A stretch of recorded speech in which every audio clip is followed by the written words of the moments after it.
क्या शालिग्राम भगवान की स्त्री पूजा कर सकती है या नहीं कर सकती है? देखो पूरी बात जो है पूरी बात है प्रमाण के सहित, सुनी सुनाई बात नहीं और अपनी तरफ से बनाई हुई कोई बात नहीं। आप लोग पद्म पुराण लेकर के आना, अगर किसी के पास है तो वो जरूर देखें खोल के। पद्म पुराण लेकर के आना, और पद्म पुराण के पाताल खंड में एक विषय आता है, उस विषय का नाम है तीर्थ यात्रा की विधि और राजा रत्नग्रीव की यात्रा तथा गंडकी नदी एवं शालिग्राम शिला की महिमा। और ये प्रश्न नंबर गीता प्रेस की जो संक्षिप्त आता है ये पद्म पुराण, इस पद्म पुराण के पृष्ठ संख्या 463, उस 463 पृष्ठ संख्या जब आप खोलेंगे उसमें पूरी इसकी कथा लिखी है। और कथा लिखने के बाद इसमें भगवान व्यास कह रहे हैं, बड़े साफ साफ अक्षरों में लिखा है इसमें, जो शालिग्राम जी की महिमा है इसमें लिखा है कि जो बुद्धिमान श्रेष्ठ शालिग्राम का पूजन करता है उसको दंभ और लोभ रहित एवं सदाचारी होना चाहिए, वो सदाचारी होना चाहिए। और इसमें लिखा है कि भगवान शालिग्राम की पूजा करने के बाद शालिग्राम का चरणामृत अवश्य लेना चाहिए।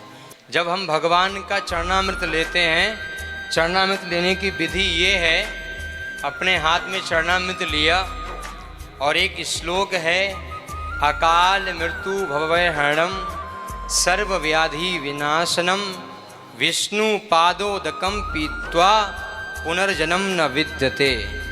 जो कोई भी भगवान विष्णु के चरणामृत को लेता है उस व्यक्ति का दोबारा इस कलिकाल में जन्म ही नहीं होता है, वो साक्षात भगवान विष्णु के धाम को जाता है। अब इसमें लिखा है जो स्त्री वाली बात है कि क्या स्त्री पूजा कर सकती है या नहीं कर सकती है, तो इसी के दूसरे पृष्ठ में, इसके दूसरे पृष्ठ में लिखा है कि देखो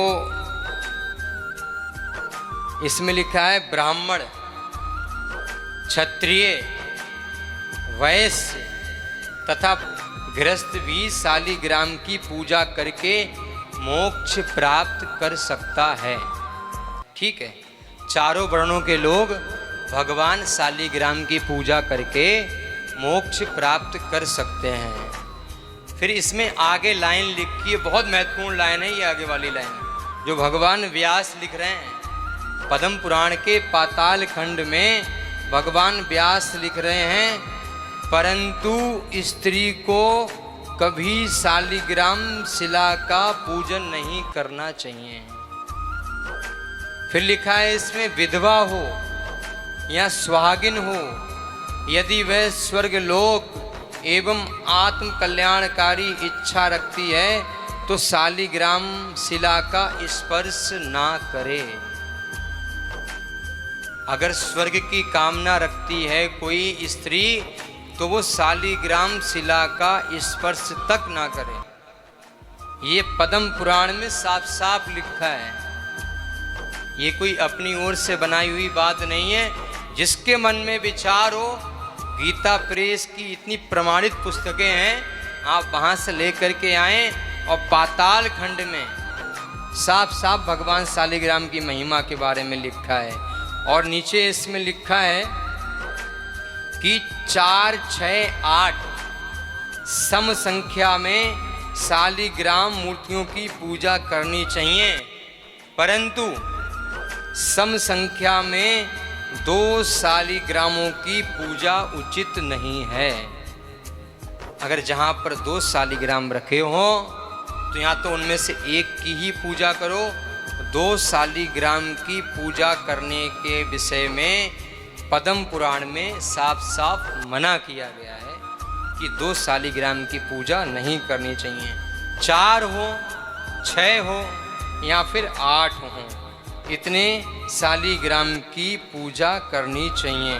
और जो भी व्यक्ति शालिग्राम की पूजा करता है उसके परिवार में कभी भी धन की कमी नहीं रहती है। ये तो हो गई शालिग्राम भगवान के पूजन के विषय में।